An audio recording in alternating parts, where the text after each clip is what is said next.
ठंडी रोटी। एक लड़का था। माँ ने उसका विवाह कर दिया, पर वह कुछ कमाता नहीं था।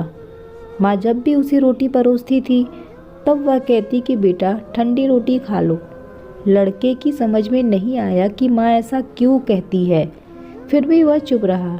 एक दिन माँ किसी काम से बाहर गई तो जाते समय अपनी बहू को कह कर गई कि जब लड़का आए तो उसको रोटी परोस देना और रोटी परोस कर कह देना कि ठंडी रोटी खा लो।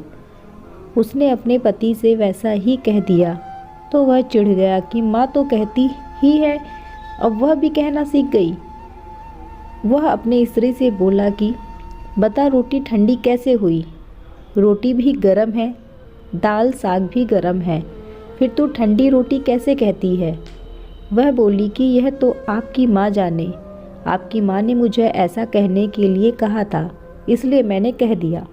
वह बोला कि मैं ठंडी रोटी नहीं खाऊंगा। माँ तो कहती ही थी, तू भी सीख गई। माँ घर आई तो उसने बहू से पूछा कि क्या लड़के ने भोजन कर लिया? वह बोली कि उन्होंने तो भोजन नहीं किया, उल्टा नाराज हो गए। माँ ने लड़के से पूछा तो वह बोली कि माँ तू रोजाना कहती है कि ठंडी रोटी खा ले, मैं सह लेता था, पर अब यह भी सीख गई। रोटी तो गर्म ही होती है, तू बता कि रोटी ठंडी कैसे है? माँ ने अपने बेटे से पूछा कि ठंडी रोटी किसको कहते हैं?